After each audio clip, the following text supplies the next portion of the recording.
rundown video.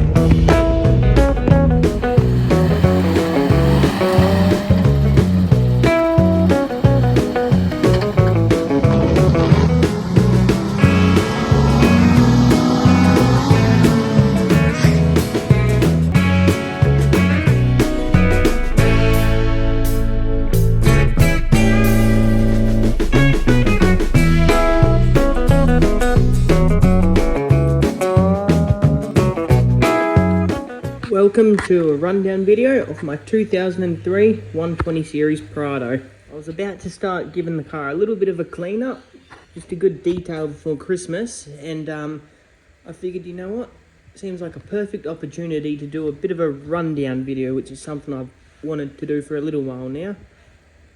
So it is a 2003 GXL model Prado with the 5-speed manual and the 4-litre petrol V6 engine, which is super reliable. I've done about 20,000 kilometres in this car since we bought it, and so far I can't fault it. The only bad thing with it is it loves to drink the fuel. Alright, so first thing I'm going to cover is exterior modifications, which isn't a lot. So there, I've got the factory side steps on there. Eventually, depending if I need to or not, I might change them out for sliders. Just the cross rails for now. I'll eventually get proper Rhino rack platform, but this is fine at the moment for just an occasional swag. I've got the Max Trax mounts. They've gotten me out of trouble a fair few times. And then over here, I have got a 270-degree awning, which is, it does the job just fine, this one. The only downside is you need to carry the poles separately, but they come in that little bit of a bag there. Coming up the front, I've got the factory Sovereign bull bar. So, I quite like the look of it, actually. I think it looks pretty smart on the car. The only downside to it is, even though it is winch compatible, which you can see through there, it's got provisions for one, finding the winch code for these bull bars is damn near impossible. I've searched forums, marketplace, Gumtree, everywhere I can think of, and I have not managed to come across one yet. So yeah, so my options are either to get one fabricated and made up, or bite the bullet and get just a steel color-coded bull bar, which I'm thinking of doing. So that's the exterior mods. So now I'm going to cover the lights and comms, which, to be honest, isn't really much. So that there's just a little Light Force single row bar that was on the car from factory, not from factory, sorry, on the car when we bought it. It does the job very, very well for what it is. If I was doing more night driving though, I would definitely change it out. In terms of comms, I have the GME XRS Connect in it. $700 exercise for the whip and the unit. So I'll show you what I've done inside the car. I've got it going through to that pass through there. So I wired it all up myself. So this pretty much plugs in there. Then I got the mount for it right there, which is very handy. Now I guess while we're inside the car, the only other thing I've done in here, in the front, is an aftermarket Sony head unit with CarPlay in it. Moving to the back of the car, I don't really have a lot in here, but always start basic and, you know, work things out as you need it. So just things I keep in here all the time is, for just in case, my tackle box and fishing rod. Never know when they're going to come in handy. I've got in there pegs and ropes for the awning, and then a recovery bag with a snap strap, 2 shackles and a tow hitch insert, because the location of the rear recovery pin on the Prados is a bit dodgy.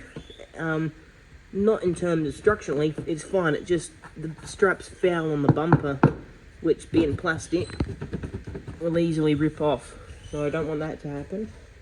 In that box I keep just a few basic hand tools, as well as a tyre repair kit and a collapsible shovel and some camp lights. Over here I've got the big socket set. Never know when you need extra tools. Got a first aid kit right there, which always good to have. Then I've got in there just a set of simple Uniden handhelds for when I travel with mates that don't have radios. Then here I've got the fridge slide. So here is iFrost brand fridge. Not sure what size it is, but it does the job fine. The only issue I have with it is it gets freezing cold down the bottom and just stays warm at the top, which isn't really nice. But yeah, a handy tip with these fridges when you turn them off, wedge a stubby holder in there. It helps get the airflow and stops it going mouldy.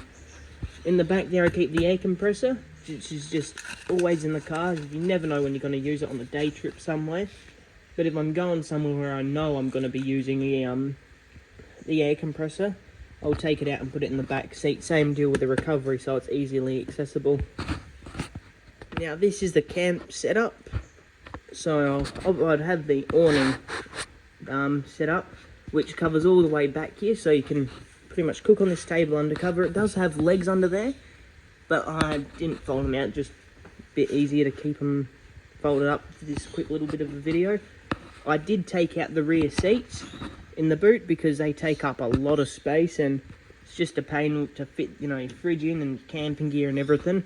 You run out of room really quickly. Suspension on this is stock except for the Iron Man airbag, not Iron Man, sorry, Airbag Man airbags there in the coils. Makes it easy on the coils when you're doing a heap of towing, and that's, you know, to fill the airbags up there with the pressure. Stock rims, I quite like them, and the tyres I'm running at the moment are brand new when we bought the car, are Falcon Wild Peak AT3s. They are nice solid tread on them. Good in sand, and I haven't done much else other than sand yet. They're quiet on road, good in the wet. I can't really fault them much at all. Coming up front, I've got the 1GRFE 4-litre V6 petrol engine in this. For a 22-year-old car, it's got a fair bit of get up, so I quite like it. A handy thing Toyota's done is put the oil filter right in an easy to reach spot. The only problem with this is when you undo it, all the oil that's in the filter will drain out, but they've thought of that because down there they got that little bit of a plug hole down there. See if I can get it on camera. That comes out of that little spout right there. Now the handy thing with that is you can either run a hose or an old fuel line down there to pick it up in a container or whatever. But I just get an old 600ml plastic water bottle and just hold it in under there and catch the oil as it drains out when I'm servicing it, which I did the other day. I've also got a dual battery system, so this one runs through the back to a Anderson plug in the boot that I use to run the fridge, which that's it just there, that Anderson plug. So it took a fair bit of messing around. I had to modify the power steering pump bracket to get it all to fit, but it's a very simple job if you've got a bit of basic mechanical knowledge and a set of tools. So I've got that running through to a fuse there, and then that goes onto this red arc solenoid and back onto another fuse, and then that runs following along all the way to the back of the firewall and links up to this battery.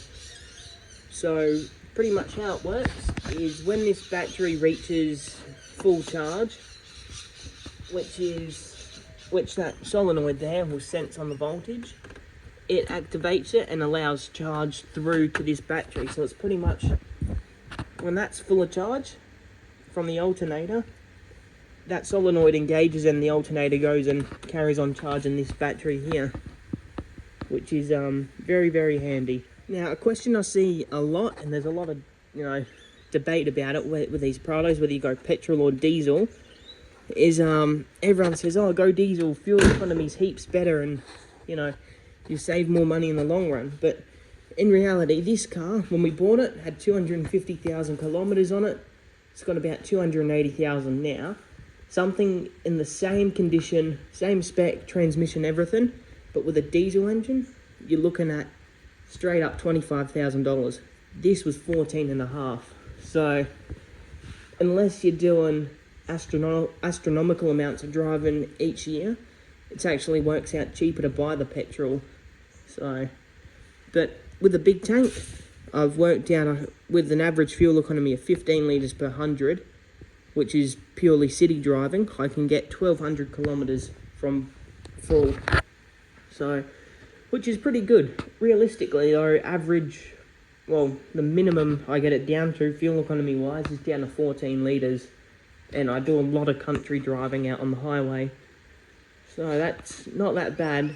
Combined, doing a fair bit of not a fair bit, but a bit of low-range driving, highway driving and city driving, all in the one tank, I've got about 16 litres per 100, which isn't disgraceful. Towing it gets up to 17, but, you know, it's an old car with a big engine. Can't really ask it to be, you know, economical. So, thank you for watching, and to those who are seeing this, wish you all a Merry Christmas and a good New Year's. Take care.